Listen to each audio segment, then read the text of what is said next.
Hello एमर्स, एक बार पुनः हम लोग आ गए हैं अपने टॉपिक को आगे बढ़ाने के लिए। तो जैसा कि हमारा चैप्टर चल रहा था halo alkane and hello Erin, और उसी के क्रम में हम आगे पढ़ने के लिए आ चुके हैं लेक्चर नंबर 6। यानी इसके प्रीवियस लेक्चर में आप लोगों ने ये पढ़ा था कि भैया पानी जो होता है, पानी के मॉलिक्यूल्स आखिर आपस में किस बंध द्वारा जुड़े होते हैं, जहाँ पे ये समझा था कि पानी के मॉलिक्यूल्स आपस में हाइड्रोजन बंध द्वारा जुड़े होते हैं। और ये भी समझा था कि यदि हम पानी में किसी चीज़ को घुलना चाह रहे हैं तो वो तभी घुलेगी जब वो पानी के साथ हाइड्रोजन बंध इस्टेब्लिश कर पाएगी। अगर वो पानी के साथ हाइड्रोजन बंध नहीं बनाएगी तो ये फिर वो पानी के अंदर नहीं घुलेगी। ठीक है, एकदम बिल्कुल क्लियर था। अब हम आज जो है उसके आगे की ओर बात करेंगे। ओके, चलिए स्टार्ट करते हैं लेक्चर को।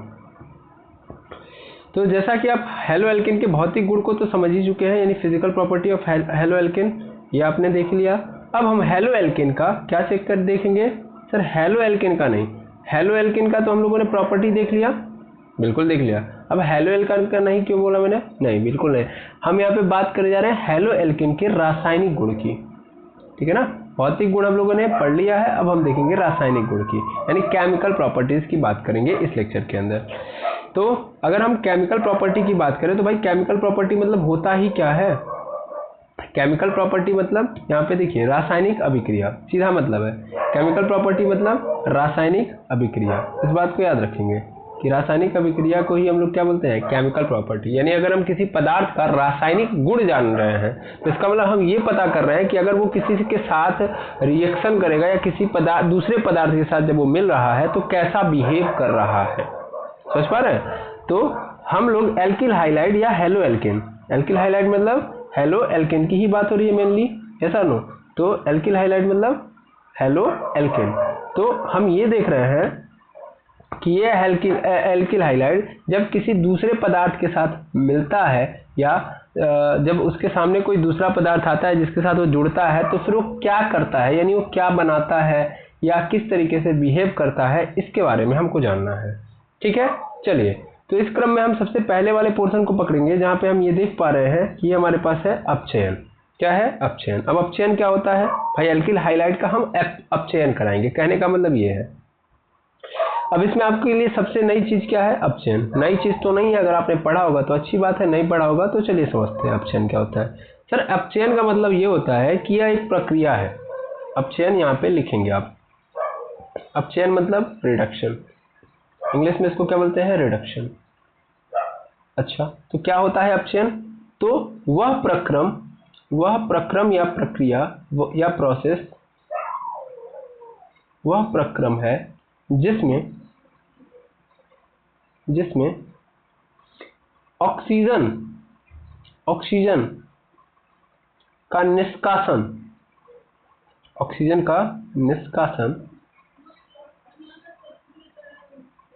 निष्कासन और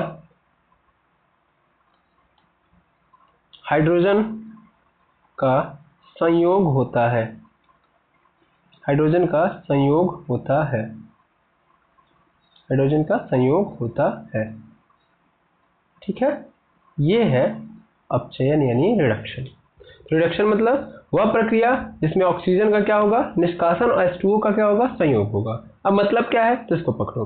देखो, ये कहता है कि एक ऐसी प्रक्रिया जिसमें एक पदार्थ के अंदर ऑक्सीजन निकल जाए, यानी एक पदार्थ है उसके अंदर से क्या निकल जाए? ऑक्सीजन निकल जाए या हाइड्रोजन उसमें जुड़ जाए। ऑक्सीजन उसमें से निकल जाए या हाइड्रोजन उसमें जुड़ जाए। देखो और लगाया है लेकिन यहाँ पे या का मतलब है। ऐसा भी हो सकता है कि ऑक्सीजन जुड़ रहा है और हाइड्रोजन निकल रहा है, सॉरी ऑक्सीजन निकल रहा है और हाइड्रोजन जुड़ रहा है, तो भी वो क्या कहलाएगा? रिडक्शन। या दोनों में से एक हो रहा हो, यानी ऑक्सीजन उसमें से निकल रहा हो या हाइड्रोजन जुड़ रहा है, तो भी उस प्रक्रिया को हम लोग क्या बोलेंगे? अपचयन यानी रिडक्शन बोलेंगे। ठीक है, बिल्कुल। तो इस प्रक्रिया का मतलब क्या होता है? रिडक्शन मतलब ऑक्सीजन या तो निकल जाए या हाइड्रोजन जुड़ जाए। अच्छा, सेम इसी तरीके से एक और प्रक्रिया होती है जिसको हम लोग क्या बोलते हैं? ऑक्सीकरण। क्या बोलते हैं? ऑक्सीकरण। ये तो क्या है आपका? ये आपका है अपचयन। लेकिन हम अगर ऑक्सीकरण की बात करें तो ऑक्सीकरण में क्या होगा भैया? सेम इसका उल्टा होगा। मैं उसको भी लिख देता हूँ ताकि आगे अगर आए तो आपको समझ में आ जाए। ठीक है, तो समझिएगा एक और प्रक्रिया होती है सिमिलर, इसी से मिलती जुलती है, और उसको बोलते हैं हम लोग ऑक्सीकरण। तो ऑक्सीकरण यानी ऑक्सीडेशन। इसको बोलते हैं ऑक्सीडेशन। ऑक्सीडेशन मतलब तो भैया वह प्रक्रिया जिसमें क्या हो, ऑक्सीजन जुड़े व हाइड्रोजन का निष्कासन हो, और हाइड्रोजन क्या हो जाए, निकल जाए। तो हाइड्रोजन निकल रहा है, ठीक है, हाइड्रोजन का निष्कासन। तो हाइड्रोजन निकल रहा है उस प्रक्रिया से, मतलब उस प्रक्रिया में या किसी पदार्थ से हाइड्रोजन निकल रहा है, ऑक्सीजन उस पदार्थ में जुड़ रहा है, तो उस कंडीशन में हम उसको बोलेंगे, उस प्रक्रिया को ऑक्सीडेशन। ठीक है, ये कहानी होती है। जैसे इसके एग्जाम्पल देख लो। एग्जाम्पल में हम देख लेते हैं, जैसे कार्बन है, कार्बन के साथ मैंने ऑक्सीजन रखा, अब ये क्या हुआ, कार्बन के साथ ऑक्सीजन जुड़ गया, क्या बन गया, ये बन गया आपका CO2। तो क्या हुआ यहाँ पे ऑक्सीजन इसमें क्या हुआ, कार्बन में जुड़ा हुआ है, मतलब इस केमिकल रिएक्शन में क्या हो रहा है कि ये जो ऑक्सीजन है ये जाके इस कार्बन से जुड़ जा रहा है। तो इसका मतलब कार्बन का क्या हुआ है, सर कार्बन के साथ ऑक्सीकरण हुआ है ना। ऑक्सीकरण मतलब ऑक्सीजन का जुड़ना होता है, ठीक है। तो यहाँ पे कार्बन का क्या हुआ है, ऑक्सीकरण हुआ है। ओके, अच्छा, अगर मान लो मेरे पास H2O है, अगली बार में क्या हो, सपोज कर लो H2 अलग हो गया, O2 अलग हो गया, ठीक है। तो अब क्या हुआ यहाँ पे, सर यहाँ पे हाइड्रोजन था पहले, यहाँ पे देखना हाइड्रोजन है, इस हाइड्रोजन से ऑक्सीजन क्या हो गया, अलग हो गया। तो हाइड्रोजन का अलग हो जाना क्या कहलाएगा, हाइड्रोजन का अलग हो जाना यहाँ पे रिडक्शन कहलाएगा। रिडक्शन कहलाएगा नहीं सर, यहाँ पे ध्यान देंगे, जुड़ना ऑक्सीकरण और निकलना हाइड्रोजन का, वो भी क्या कहलाएगा, सॉरी यहाँ पे ऑक्सीजन के रिस्पेक्ट में देखो, तो यहाँ पे हाइड्रोजन के रिस्पेक्ट में ऑक्सीजन क्या हो गया, निकल गया। तो अगर ऑक्सीजन निकल रहा है तो इसको रिडक्शन बोलेंगे। ठीक, क्या है आपका रिडक्शन, ऑक्सीजन निकलेगा तो रिडक्शन, अगर ऑक्सीजन जुड़ेगा तो इसको क्या बोलेंगे, ऑक्सीडेशन। ठीक है, ऑक्सीडेशन, क्लियर है, बिल्कुल। तो इस तरीके से आपको समझना है कि ऑक्सीडेशन मतलब सिंपल सर, ऑक्सीडेशन मतलब ऑक्सीजन का जुड़ना, और रिडक्शन मतलब ऑक्सीजन का निकलना। ओके, जैसे ही हम लोग एक केमिकल रिएक्शन और लेते हैं, CO2 प्लस H2O, और यहाँ पे क्या होगा, केमिकल रिएक्शन होता है, बन जाता है C6H12O6 प्लस H2O और प्लस O2। देखो यहाँ पे क्या हो रहा है, ऑक्सीजन निकल रहा है, ऑक्सीजन यदि निकल रहा है तो इसका मतलब क्या है कि यहाँ पे क्या हुआ है, यहाँ पे रिडक्शन हुआ है। ओके, वैसे ही नॉर्मल में बता रहा हूँ ताकि आपको ये फील आ जाए रिडक्शन और ऑक्सीडेशन का मतलब क्या होता है। तो रिडक्शन मतलब रिड्यूस होना, देखो रिड्यूस का मतलब कम होना। अब कम क्या होगा, यहाँ पे कम होगा सर ऑक्सीजन। तो अगर ऑक्सीजन निकल रहा है तो रिडक्शन, और अगर ऑक्सीजन जुड़ रहा है तो ऑक्सीडेशन। क्लियर है, बिल्कुल। अब यहाँ पे क्या कहानी है, यहाँ पे कहानी अपचयन की। तो अपचयन मतलब हम 100% पता है, 100% क्या पता है सर, यहाँ पे ऑक्सीजन निकल रहा होगा, या तो ऑक्सीजन निकले यानी माइनस हो, यहाँ पे माइनस लिख लो, यहाँ पे लिख लो माइनस, यहाँ पे माइनस हो, और या तो हाइड्रोजन जो है वो जुड़ जाए, तो यानी हाइड्रोजन प्लस हो या ऑक्सीजन माइनस हो, बात एक ही है। ठीक है, अब इसमें क्या होता है देखो ध्यान से, ये कहा कि एल्किल हाइलाइडों का अपचयन नवजात हाइड्रोजन तथा अनेक प्रकार, अब देखिए नवजात हाइड्रोजन तथा अनेक प्रकार के अपचायकों, जैसे यहाँ पे देखेंगे तो जस्ता, तांबा युग्म व एल्कोहल, सोडियम व एल्कोहल, HI और लाल फास्फोरस या HI उत्प्रेरक की उपस्थिति में, ये NI निकिल की बात कर रहा है, यहाँ पे एक्चुअल में NI है, यहाँ पे मिस्टेक हो गया है, एरर, NI है निकिल, उत्प्रेरक की उपस्थिति में H2 से क्रिया करके एल्केन बनाते हैं। देखिए मेनली यहाँ पे क्या किया गया है, यहाँ पे ये किया गया है कि यहाँ पे ये बताया गया है कि जो एल्किल हाइलाइड है इनका जो अपचयन है वो या तो नवजात हाइड्रोजन, या देखिए Zn+HCl तथा अनेक प्रकार के अपचायक, अनेक प्रकार के अपचायक, अपचायक क्या होते हैं, तो अपचायक क्या होते हैं ये भी देख लो।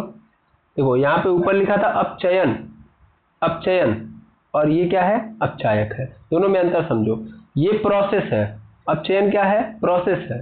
क्या प्रोसेस है, कैसा प्रोसेस, जिसमें ऑक्सीजन या तो निकलता है या हाइड्रोजन जुड़ता है। और अपचायक कौन है, सर अपचायक वो पदार्थ है जो ये करवाएगा, यानी रिडक्शन करवाने वाले पदार्थ को, यहाँ पे लिख दो, रिडक्शन करवाने वाले पदार्थ को ही हम लोग अपचायक बोलते हैं। ठीक है, तो रिडक्शन जो करवाएगा उस पदार्थ को हम लोग अपचायक बोलते हैं, करवाने वाला पदार्थ अपचायक है। ठीक है, ये बात याद रखेंगे, अपचयन की प्रक्रिया जो पदार्थ करवाता है उसी को हम लोग अपचायक बोलते हैं। तो यानी हमको चाहिए अपचायक, यानी इंग्लिश में उसको रिड्यूसिंग एजेंट बोलते हैं। जो रिड्यूस करवाता है, रिडक्शन करवाता है। तो भाई सिंपल मतलब है, इसको समझो यार। एल्किल हाइलाइड है, यहाँ से आप समझ लोगे, उतनी कहानी राम कहानी समझने से कोई मतलब नहीं है। यहाँ पे समझो C2H5 है, ठीक है।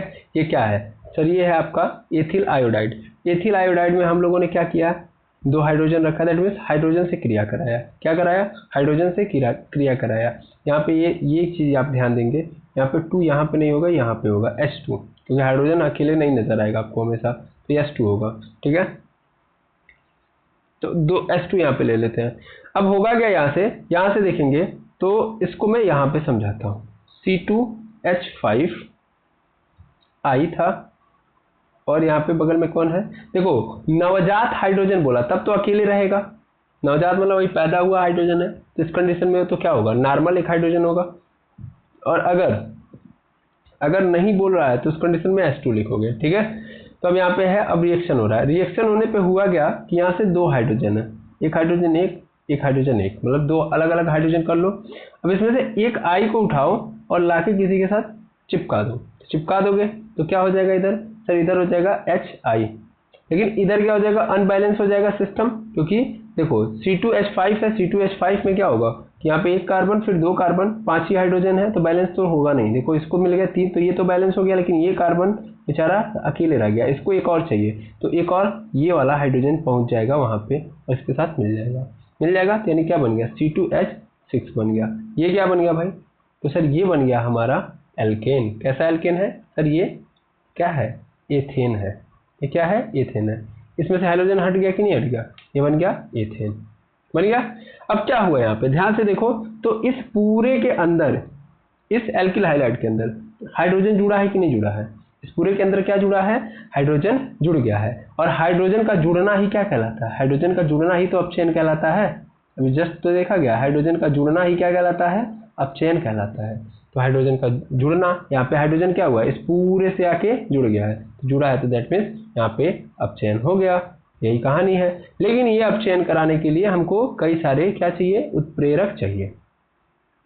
और यही उत्प्रेरक एक्चुअल में क्या कर रहे होंगे? एक प्रकार से अपचायक का काम कर रहे होंगे, क्योंकि ये उत्प्रेरक क्या करेंगे?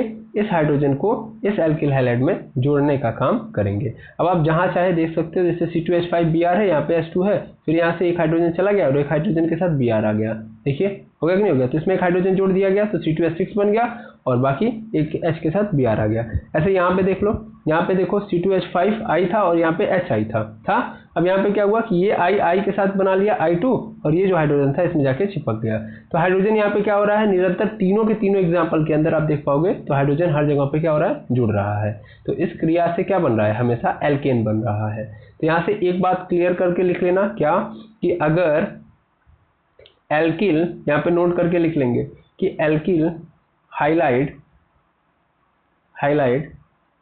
का अपचयन कराने पर, अगर मैं अपचयन करा रहा हूं, तो अपचयन कराने पर हमें क्या प्राप्त होगा? कराने पर हमें एल्केन प्राप्त होगा, ठीक है। क्या प्राप्त होगा? एल्केन प्राप्त होगा, ठीक है। ये कहानी हो गई। तो एल्किल हाइलाइड का अपचयन कराओगे तो क्या मिलेगा? एल्केन मिलेगा। ये हमारी पहली केमिकल प्रॉपर्टी है। Okay good. अब आगे बढ़े? बिल्कुल सर, अब आगे बढ़ सकते हैं। हाँ, अब यहाँ पे जो इंपॉर्टेंट चीजें हैं वो ये है कि कब क्या क्या लेना है। तो ये सभी उत्प्रेरक आपके सामने रख दिए गए। जैसे जस्ता तांबा हमेशा लेना है, तो कैसे लेना है? जस्ता तांबा हमेशा युग्म में, पेयर में लेना है। तो वही चीज लिखा गया है, जिंक कॉपर पेयर में है, ठीक है। उसके साथ साथ हमको अल्कोहल भी लेना है। क्या लेना है? अल्कोहल। फिर लाल फास्फोरस, यहाँ पे देखते जाएंगे, HI हो गया, लाल फास्फोरस हो गया, या NI मतलब निकिल उत्प्रेरक की उपस्थिति में H2 से क्रिया करके एल्केन बनाते हैं, ठीक है। तो ये सब याद रख लोगे आप। क्लियर है? बिल्कुल। अब आता है जल अपघटन। जल अपघटन का मतलब क्या होता है? समझिएगा ध्यान से इसको। एल्किल हाइलाइड को जल या जलीय पोटेशियम हाइड्रोक्साइड, ध्यान से समझेंगे, एल्किल हाइलाइड को जल या जलीय पोटेशियम हाइड्रोक्साइड उबलते पानी में निलंबित सिल्वर ऑक्साइड से जल अपघटन कराने पर अल्कोहल बनता है, ठीक है। अब ये क्या किया इसने? थोड़ा सा आपके लिए मिस्टीरियस बना दिया। मिस्टीरियस कैसे बनाया इसको देखिएगा। यहाँ पे इसने ये बोला या तो आप KOH ले लो, इसको ये बोलना चाहिए KOH ले लो या तो AgOH ले लो, ठीक है। C2H5Br KOH। अब ये KOH कैसा है आपका, एक्वस है। तो कंडीशंस क्या होनी चाहिए इसको पकड़ना बड़े जरूरी है। यहाँ पे ये लिखा गया है कि एल्किल हाइलाइड को जल या जलीय KOH, या यहाँ पे डाल के इसको सिल्वर ऑक्साइड बोलना चाहिए था, ठीक है ना, सिल्वर हाइड्रोक्साइड। सॉरी यहाँ पे बहुत सारे मिस्टेक्स हैं, यहाँ पे सिल्वर हाइड्रोक्साइड होगा, ठीक है। यहाँ पे ये लिखना चाहिए इसको एल्किल हाइलाइड को जल या जलीय पोटेशियम हाइड्रोक्साइड या सिल्वर हाइड्रोक्साइड के उबलते पानी में जब हम जल अपघटन कराएंगे तो हमको अल्कोहल प्राप्त होगा, ये कहना चाहिए इसको, ठीक है। यानी हम C2H5Br ले रहे हैं, ये हमारा एल्किल हाइलाइड है, इसको हम पोटेशियम हाइड्रोक्साइड के साथ रिएक्शन जब कराएंगे तो सीधी बात है ये Br किसके पास चला जाएगा, K के पास, तो KBr बन गया और ये OH कनेक्ट हो जाएगा इसमें। तो क्या बना दिया इसने बना दिया अल्कोहल C2H5OH। ऐसे C2H5I है तो ये I है और ये क्या है, Ag है, तो Ag के साथ क्या चला जाएगा, I। देखो हो क्या रहा है यहाँ पे, देखो कैसे ये सब चीजें हो रही हैं। देखो ये पोटेशियम है, इसके साथ हाइड्रोक्साइड लगा हुआ है और इधर क्या है C2H5I था। तो ये K जो है ये क्या है सर, ये हाईली रिएक्टिव है और ये I क्या है, ये भी हाईली रिएक्टिव है। कैसे हाईली रिएक्टिव है भाई, इसके अंदर क्या है, इसके अंदर एक कहानी ये है कि ये चाहता है कि एक इलेक्ट्रॉन दे दे। पोटेशियम हमेशा क्या चाहता है, एक इलेक्ट्रॉन दे दे, और I हमेशा चाहेगा कि एक इलेक्ट्रॉन ले ले। समझ पा रहे हैं। तो जितना ये देना चाहता है उतना ही ये लेना चाहता है। समझ पा रहे हैं, जितनी बेचैनी इसको देने की है उतनी ही इसको लेने की है। इस कंडीशन में ये इसके साथ रहने से बेटर इसके साथ रहना पसंद करेगा। तो ये क्या कर लेगा, अपने रिएक्टिविटी की पावर दिखाएगा और इस I को अपनी ओर खींच लेगा। ये कहानी हो रही है, ठीक है। तो ये OH जाके इससे कनेक्ट हो जाएगा और जो ही OH कनेक्ट होगा ये बना दिया इसने एथिल अल्कोहल। ऐसे इसने यहाँ पे भी क्या बना दिया, एथिल अल्कोहल। क्लियर है। तो जल अपघटन अगर मैं करा रहा हूँ किसके साथ, KOH और KOH या यहाँ पे AgOH यानी सिल्वर हाइड्रोक्साइड के साथ, तो हमेशा मुझे क्या मिलेगा, मिलेगा sir ethyl alcohol, sorry alkyl alcohol. यहाँ पे सिंपल मैं बोलूँगा, ठीक है ना, यानी अल्कोहल मिलेगा। आई थिंक आपको बात समझ में आ गई। बिल्कुल सर। तो यहाँ से दूसरी प्रॉपर्टी आप लिख लो कि भैया एल्किल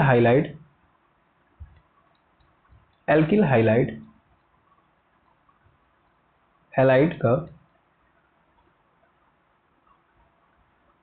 जलीय KOH, जलीय KOH मतलब ये जल में होने चाहिए, ठीक है ना, जल के अंदर ये उपस्थित होने चाहिए। KOH या AgOH, जलीय KOH या AgOH का के साथ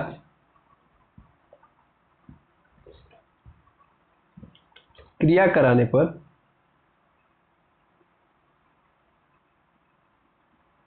पर क्या मिलेगा, अल्कोहल बनेगा, ठीक है। इसको आप नोट कर लेंगे।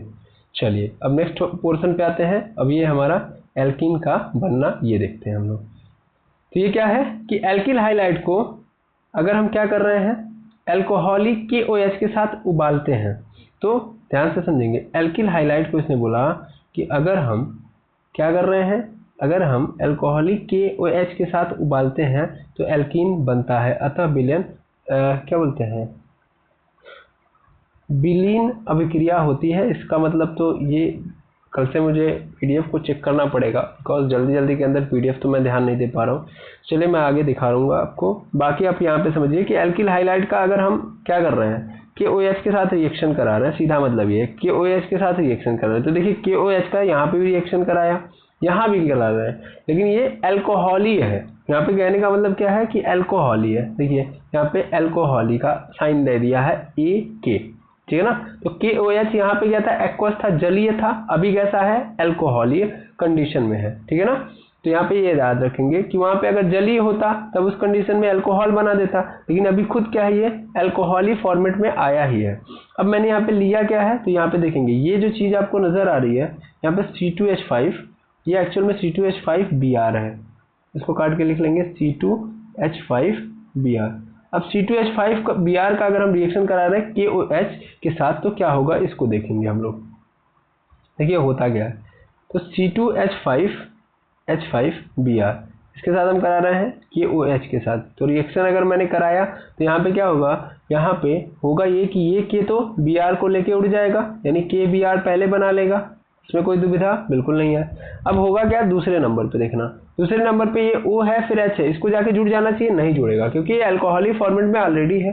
तो यहाँ पे क्या होगा, ये ऑलरेडी इससे भी एक H और मंगा लेगा, इससे एक और H मांग के क्या बना देगा, H2O पानी बना देगा, और फिर ये क्या बन जाएगा आपका C2H4, और ये स्टेबल इसी तरीके से रहेगा। तो ये C2H4 क्या है, सीधा सीधा मतलब है ये C, मतलब दो C हो गए, दो हाइड्रोजन, तो एक हाइड्रोजन इसको दे दो, एक हाइड्रोजन इसको दे दो, एक हाइड्रोजन इसको, एक हाइड्रोजन इसको, तो क्या इनके कंप्लीट हुए, नहीं इनको दो और चाहिए, तो ये डबल बॉन्ड बना देंगे, यानी ये क्या बन गया, एल्कीन बन गए। तो याद रखेंगे कि अगर हम अल्कोहलीय, तीसरे नंबर पे, कि अगर हम एल्किल हाइलाइड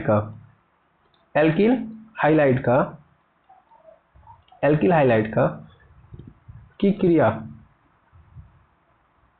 किससे कराएं, यदि हम एल्किल हाइलाइड की क्रिया एल्कोहलिक पोटेशियम हाइड्रोक्साइड से कराएं तो क्या मिलेगा हमको, से कराएं तो हमें एल्कीन प्राप्त होगा, ठीक है, एल्कीन प्राप्त होगा, और ये आपका खत्म, ठीक है। तो तीसरी प्रॉपर्टी भी आपने देख ली। चलिए नेक्स्ट प्रॉपर्टी पे देखते हैं, और यहाँ पे क्या है, ईथर का बनना, ठीक है ना, ये है आपका विलियमसन संश्लेषण। ईथर का बनना मतलब विलियमसन संश्लेषण। तो ये क्या मतलब है, इसको समझते हैं हम लोग। अगर एल्किल हाइलाइड सोडियम एल्को ऑक्साइड के साथ क्या कर रहा है, क्रिया कर रहा है, तो उस कंडीशन में क्या बनाता है, उस कंडीशन में ये ईथर बनाता है। यहाँ पे पूरा का पूरा फॉर्मेट बनाया गया है।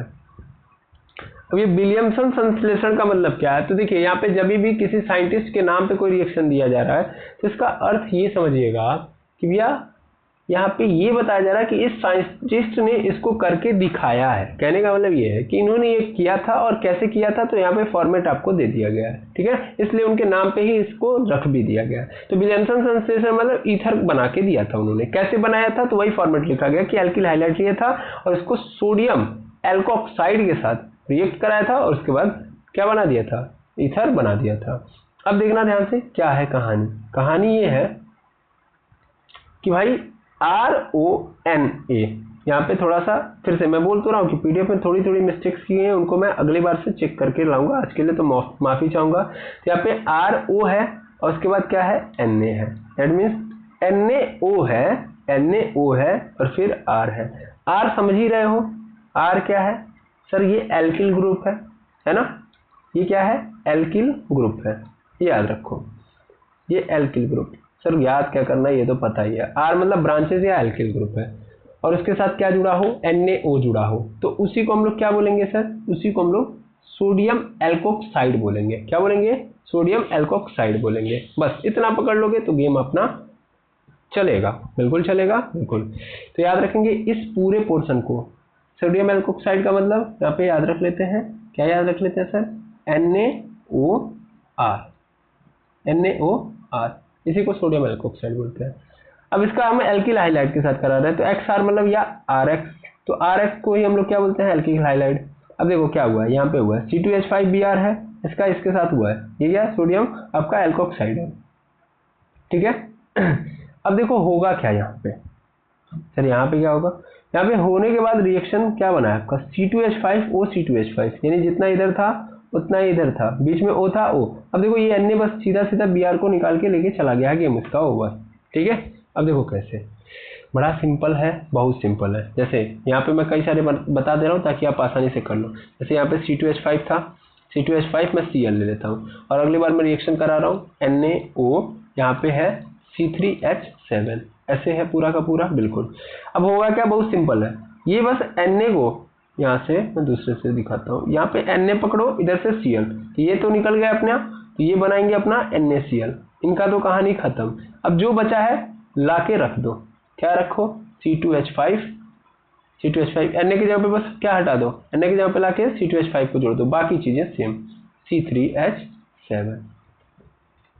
ठीक है, क्या बन गया ये, तो ये बन गया आपका ये पूरा पोर्शन। अब अगर इसका नाम लिखे तो कैसे लिखेंगे हम लोग, कैसे लिखेंगे बताइए, नाम लिखने आता है आपको, यस और नो? आईपीएससी में हम लोगों ने ये सब चीजें सीखी हुई हैं, आईपीएससी में हम लोगों ने ये सब चीजें सीखी हुई है। ऐसे ही और देख लीजिए रिएक्शन, ये C2H5 है, यहाँ पे Br ले लो और रिएक्शन कराओ, NaO और यहाँ पे है C3H7, पुनः ले लिया, बिल्कुल। फिर से वही काम करेंगे, क्या करेंगे, Na इस हाइड्रोजन के साथ निकल लेगा, यानी क्या बन गया, NaBr सोडियम ब्रोमाइड, और ये क्या हो जाएगा अपना, तो ये हो जाएगा अपना C2H5O C3H7। अब नाम भी इसका लिख ही लो, नाम कैसे लिखें, तो ये तो सोडियम ब्रोमाइड हो गया, इसका नाम कैसे लिखोगे, तो इसमें कम कार्बन जिधर है, जैसे इधर कितना है, 2 ही कार्बन है, तो 2 कार्बन को हम लोग क्या लिखते हैं, एथ लिखते हैं, बिल्कुल। तो यहाँ पे 2 कार्बन मतलब एथ लिखते हैं, ओके। बस कुछ मत करो, इसमें ऑक्सी जोड़ दो, कम कार्बन वाले को पहले लिखना और इसमें लिख देना एथॉक्सी, एथॉक्सी, खत्म, एथॉक्सी हो गया। अब 3 कार्बन है मतलब एथेन, एथॉक्सी एथेन, तो 3 कार्बन है प्रोपेन लिखेंगे, सॉरी, यानी एथॉक्सी प्रोपेन, ठीक है, बिल्कुल।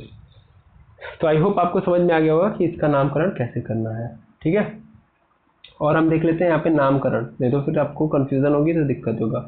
C3H7 है और यहाँ पे क्या है आपका, यहाँ पे है Cl, यहाँ पे Cl है, और Cl के बाद यहाँ पे देखेंगे हमारे पास जो आया है वो है NaO, और यहाँ पे हमारे पास है C2H5 नहीं लेते, इस बार हम लोग ले लेते हैं C5H11, ठीक है, ऐसे ले लेते हैं, ठीक। अब अगर नामकरण करें तो बस कुछ नहीं करना है सर, Na और Cl को हटा दें यहाँ से, तो ये NaCl अपने खत्म कहानी पे लेके चलेगा, और इधर क्या बना, इधर बना सर, इधर बना हमारा C3H7, यहाँ पे बीच में O C5H11। नाम कैसे लिखेंगे, 3 कार्बन है, इसका मतलब प्रोप हो गया, और इसके साथ क्या जोड़ दो, ऑक्सीजन जुड़ा हुआ है, यानी प्रोपॉक्सी, प्रोपॉक्सी, प्रोपॉक्सी हो गया, और 5 कार्बन मतलब पेंटेन, तो प्रोपॉक्सी पेंटेन, खत्म, ऐसे नाम लिख लोगे। आई होप समझ में आ गया होगा, बिल्कुल। तो इस तरीके से आपको कहानी को लेके आगे बढ़ना है, ठीक है। अब आगे देखेंगे तो आगे क्या लिखा है कि एक और तरीका है, ये तो पहला तरीका है, दूसरा तरीका क्या है, ये पहला तरीका है, ये दूसरा तरीका यहाँ पे लिखा है कि शुष्क सिल्वर ऑक्साइड के साथ अभिक्रिया से भी क्या बन जाता है, हमारा ईथर बन जाता है। तो अगर मैं शुष्क सिल्वर ऑक्साइड ले लूँ, शुष्क सिल्वर ऑक्साइड ले लूँ, यहाँ पे देखेंगे, यहाँ पे एक RX है, यहाँ पे एक RX है, ठीक है। अब RX Ag2O के साथ कर रहे हैं, Ag2O यानी सिल्वर ऑक्साइड, कैसा हो, सूखा सिल्वर ऑक्साइड हो, तो क्या बन जाएगा, ROR बन जाएगा और 2AgX बन जाएगा। देखो यहाँ पे क्या किया इसने, यहाँ पे ऐसे लिया C2H5I एक ही में है, ठीक है ना, ये अलग अलग नहीं है, बस यहाँ पे तरीका थोड़ा सा डिफरेंट करके, C2H5I C2H5I क्या हुआ, तो हुआ ये यहाँ पे कि भैया इस पूरे के जगह पे देखोगे ध्यान से, तो इस पूरे के जगह पे इन दोनों को हटा के इसके डायरेक्ट क्या डाल दिया गया, O, और इन दोनों I को इसके साथ ऐड कर दिया गया, काम खत्म। तो अगर मैं देखूं इसको यहाँ पे बताऊं तो कुछ ऐसी कहानी चल रही है कि मेरे पास क्या है, 2 अलग अलग क्या है, एल्किल हाइलाइड है, C2H5Cl मैंने ले लिया यहाँ पे, और दूसरा वाला भी ले लिया, तो वो क्या लिया, C2H5Cl, ठीक है। वैसे नॉर्मली समझो, एक बात और समझाऊँ मैं तुमको, तो यहाँ पे तो आपको क्या लेना पड़ रहा है, 2 अलग अलग लेने पड़ रहे हैं, क्यों लेने पड़ रहे हैं, आई थिंक समझ में आ रहा होगा, क्योंकि यहाँ पे Ag2O है, तो यहाँ पे C2H5Cl है, यहाँ पे भी C2H5Cl है, और इसका रिएक्शन हम कराएंगे Ag2O से, सिल्वर ऑक्साइड से, क्या बनेगा, तो देखो यहाँ से ध्यान से देखेंगे, ये दोनों सिल्वर क्या बोलते हैं, क्लोरीन को हटा दो, क्लोरीन को हटा दो, ये अलग था, ये अलग था, लेकिन दोनों को हम एक बनाएंगे। भाई इसको भी अभी एक की कमी हो गई, इसको भी एक की कमी हो गई, और इस दोनों की कमी को कौन कंप्लीट कर देगा, ऑक्सीजन। देखो ये अलग था, ये अलग था, ये अपना अलग है, ये है आपका एथिल क्लोराइड, ये भी आपका एथिल क्लोराइड है, ये अलग है, ये अलग है, लेकिन इन दोनों की कमी को कौन पूरा कर देगा, ऑक्सीजन। तो क्या हो जाएगा C2H5 और यहाँ पे बीच में क्या आ जाएगा, O से सिंगल बॉन्ड, फिर इधर साइड में भी C2H5, तो ये क्या बन गया आपका, देखिए जुड़ गया ना, C2H5Cl,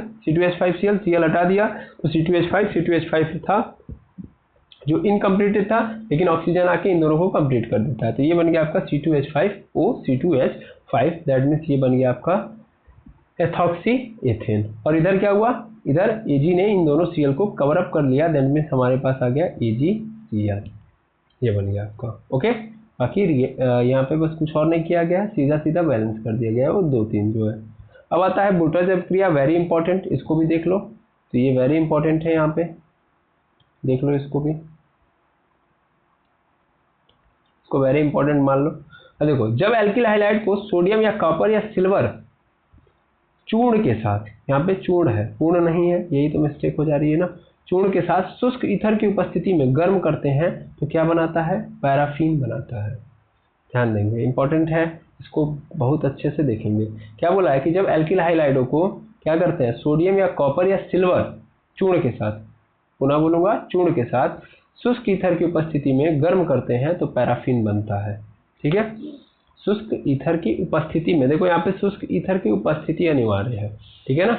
अनिवार्यता का मतलब यहाँ पे वो आएगा नहीं, मतलब वो एज ए उत्प्रेरक या ऐसे सिंपल बोल सकते हैं कि वो वहाँ पे केवल इन्वॉल्व होगा, उसकी देख रेख में हो रहा है। पता है ना, कुछ लोग ऐसे होते हैं जो काम नहीं करते, चुपचाप खड़े रहते हैं, लेकिन उनकी देख रेख में बाकी काम हो रहा होता है। यानी जो लोग काम कर रहे हैं वो किसी एक के देख रेख में काम करते हैं। तो यहाँ पे शुष्क ईथर क्या है, तो वो देखने वाला व्यक्ति है, ठीक है, तो उसकी देख रेख में काम हो रहा है। तो यहाँ पे अगर देखा जाए तो क्या होगा, यहाँ पे देखिए ये एल्किल हाइलाइड है, इसका हमने सोडियम और फिर क्या लिया, फिर लिया हमने एल्किल हाइलाइड, मतलब 2 सोडियम ले लो या तो एल्किल हाइलाइड, सर नहीं समझे, मतलब यार सोडियम ले लो या कॉपर ले लो या सिल्वर, तीनों में से कुछ भी लेना है, सोडियम कॉपर सिल्वर, यानी यहाँ पे सोडियम लो या कॉपर लो, बाकी सब चीज़ें तो तुम्हारी सही रहने वाली है। एक सेम टू सेम, जैसे CH3I, इधर भी CH3I, CH3I है, CH3I, ये क्या है आपका, सर ये हमारा मेथिल आयोडाइड, यानी एल्किल हाइलाइड है, उसके बीच में क्या है